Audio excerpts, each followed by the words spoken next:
बढ़ चुकी है। आप क्या समझते हैं उसके असबाब क्या हैं? अगर उसके पहले असबाब पे बात कर ली जाती है फिर उसके बाद हम हल की तरफ भी जाएंगे। बिस्मिल्लाहिर्रहमानिर्रहीम। शुक्रिया डॉक्टर साहब। ये तो बहुत एक अहम टॉपिक है और ये एक सोशल इशू है।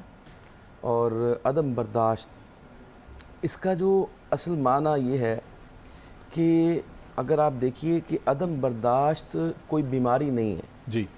अदम बर्दाश्त के पीछे एक बीमारी है, ये उसका आपके सामने एक अक्स नज़र आता है। अच्छा। अदम बर्दाश्त खुद कोई चीज़ नहीं है, इसकी बैकेंड पे एक चीज़ है। जैसे कहते हैं ना, कोई उसके जैसे बुखार हो जाता है तो बुखार एक बीमारी नहीं होती, बुखार किसी बीमारी की अलामत है, कोई वजह है पीछे। तो ये अदम बर्दाश्त एक अलामत है। ठीक। इसके पीछे जो है वो एक जहालत वाला, अच्छा, और लोगों की लाइल्मी वाला जो मामला है उसकी वजह से ये बढ़ रहा है। जी। अगर आप देखिए ना कि जहालत एक ऐसी चीज़ है जिसकी वजह से आप देखते हैं कि मुआशरे के अंदर बेशुमार ऐसी चीज़ें जो तरबियत जिनकी होनी चाहिए थी, जिन चीज़ों को हमें सीखना चाहिए था, मिलजुमला पूरी उम्मत को सीखना चाहिए था, पूरी कौम को सीखना चाहिए था, हम उससे नाबल्द हैं।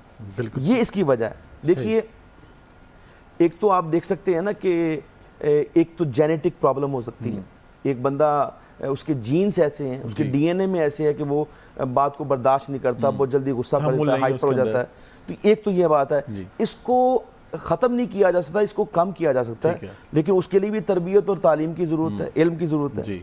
एक इसकी और वजह भी है, और वो दूसरी वजह जो है कि जैसे आपने अभी बात कही कि उसके लड़कपन से लेके, उसके बचपन से लेके उसकी जवानी तक उसकी तरबियत कहाँ पर हुई है, बिल्कुल सही, कैसे मुआशरे में हुई है, कैसे घर में हुई है, तो उस वजह से भी उसके ऊपर वो चीज़ें आती हैं। जैसे आपने भी बात की कि जो बच्चा जिसके माँ बाप के दरमियान डिस्प्यूट चल रहा है और वो अदालतों में है, जब वो अदालतों में जाता है, जहाँ पे इंसाफ नहीं मिलता, जहाँ पे वो देखता है जहाँ पे उसको नहीं होना चाहिए था, जब वो ऐसी जगह पे होगा तो जाहिर है उसके अंदर उस बुनियाद के ऊपर अदम बर्दाश्त पैदा होगा, उसकी बुनियाद के ऊपर उसके रवैये बदलेंगे।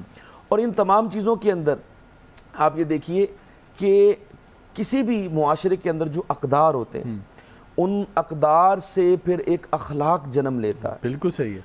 अब ये मामला है कि जो हमारे बड़े होते हैं, जो हमारे रहबर होते हैं, रहनुमा होते हैं, उनका सरेदस्त ये काम है कि वो इन रवैयों को बदलने की कोशिश करें। उनका किरदार, मिसाल देखिए ना, मैं आपकी बात काट रहा हूँ।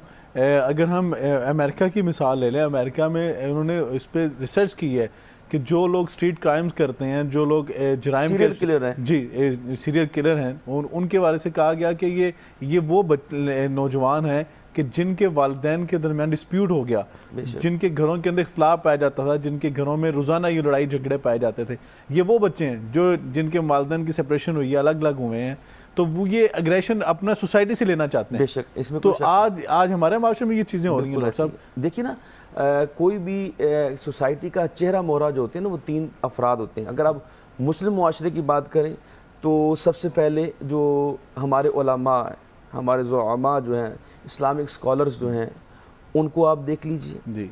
आप अपने दानिश्वरों को देख लीजिए, अपने असातिज़ा को देख लीजिए, और फिर उसके बाद अपने हुक्मरानों को देख लीजिए, सियासतदानों को देख लीजिए। ये 3 तबक़ात ऐसे हैं जिनके अंदर अगर अदम बर्दाश्त नहीं होगा, बल्कि मैं ये समझता हूँ कि जैसे आपने अभी बात कही थी कि वो 2 बंदे खड़े हैं और वो गाड़ी एक भी पीछा करने को तैयार नहीं, मैं ये समझता हूँ ये तो एक अवामुन नास की बात है ना।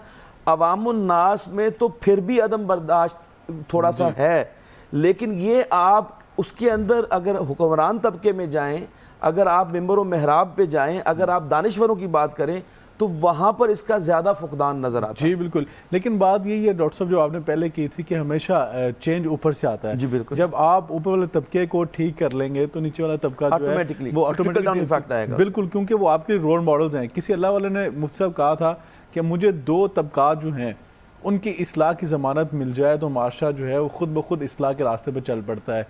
एक तबका हुक्मरानों का और दूसरा तबका उलमा कराम का। ये दोनों तबकात जब अपनी इस्लाह खुद ही कर लेंगे और रोल मॉडल बनेंगे तो आया जो है वो खुद ब खुद जो है सही रास्ते पर, सही ट्रैक के ऊपर चल पड़ेगी। आप क्या समझते हैं कि आज जो हमारे माशरे के अंदर फ्रस्ट्रेशन पाई जा रही है हम ज़रा सी बात पर लड़ पड़ते हैं। सोशल मीडिया के मैदान देख लें, वहाँ पे हम एक